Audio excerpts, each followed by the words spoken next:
পাকিস্তানের একজন ডক্টর সাঈদ, তিনি নতুন করে ক্যান্সারের উপরে গবেষণা করেছেন এবং এটা পত্রিকায়ও লেখা হয়েছে। তিনি ক্যান্সারের নতুন একটি বিষয়ের উপরে গবেষণা করেছেন এবং এই গবেষণার জন্য তাকে পুরস্কৃত করা হবে। এই জন্য তিনি নিজের দেশ ছেড়ে আরেকটি দেশে যেতে হবে। তিনি সেই দেশে যাওয়ার জন্য বিমানের টিকিট কাটলেন।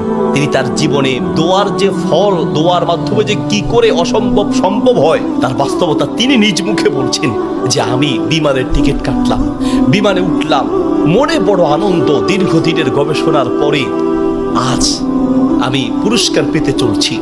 বিমানে ওঠার পরে 1 ঘন্টা কোন রকম বিমান চলার পরেই আমাদেরকে পাইলট বলল যে আপনারা বেল শক্ত করে বাঁধেন, কারণ বিমানের যান্ত্রিক ত্রুটির কারণে সামনে আগাতে পারবে না। আশেপাশের যে কোনো একটা এয়ারপোর্টে আমরা সুযোগ পেলেই সেখানে ল্যান্ড করব।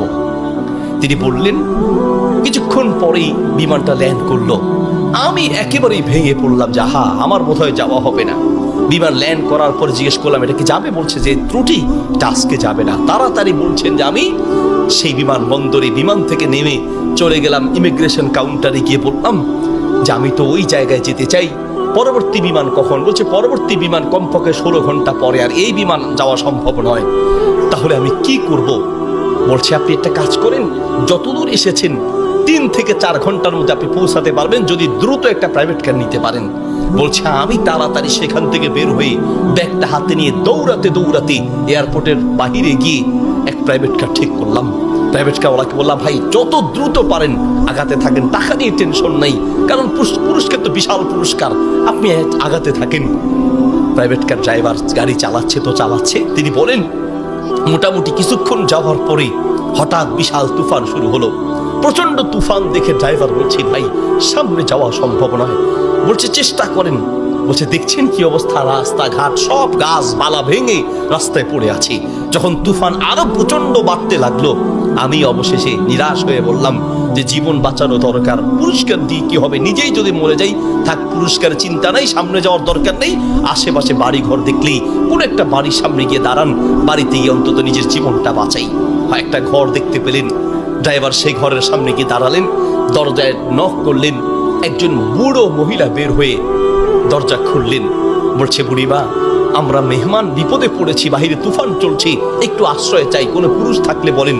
বলছে ভিতরে চলে আসেন, কোনো পুরুষ আমার ঘরে নাই, তবে আপনারা বসেন, নিশ্চিন্ত থাকেন, আমি আপনাদের মেহমানদারির ব্যবস্থা করি। বলছে ঘরে পুরুষ নেই তো কোথায় গিয়েছে?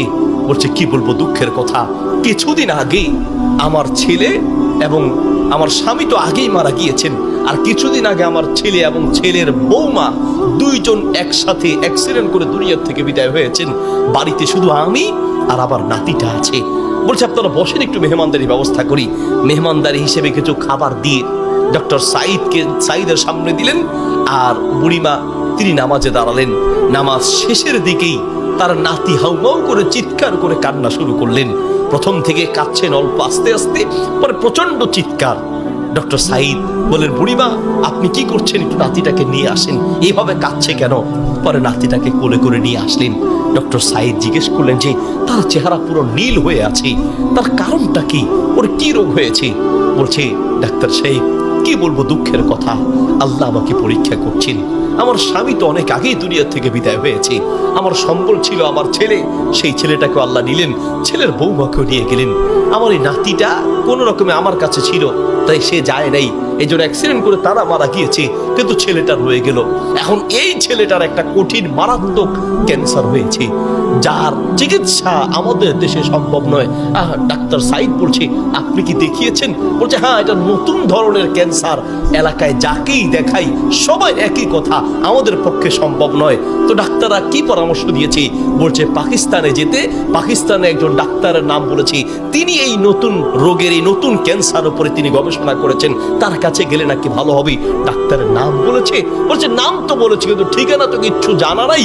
কিন্তু আমার বিশ্বাস, আমি প্রত্যেক নামাজের পরে এবং সেজদায় গিয়ে আল্লাহর কাছে দোয়া করি, কারণ আমার বিশ্বাস মানুষের পক্ষে অসম্ভব হতে পারে, আল্লাহর পক্ষে অসম্ভব বলতে কিচ্ছু নাই। আল্লাহু আকবার। আমি প্রতিদিন নিয়মিত আল্লাহর কাছে দোয়া করি, মালিক আমি তো সেই ডাক্তার, হসপিটাল কিচ্ছু চিনি না, আমার পক্ষে চেনা সম্ভব নয়, তার কোনো ঠিকানাও কারো জানা নাই। তিনি নাকি পাকিস্তানের ডাক্তার।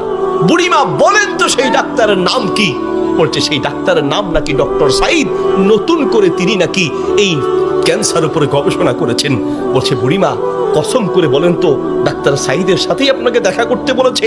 মহিলা বলছে ভাই আপনি মেহমান মানুষ, আমি কেন আপনার কাছে মিথ্যা বলতে যাব? ডাক্তার সাইদ তিনি নাকি নতুন করে ক্যান্সার উপরে গবেষণা করেছেন, আপনার বাড়ি কোথায়?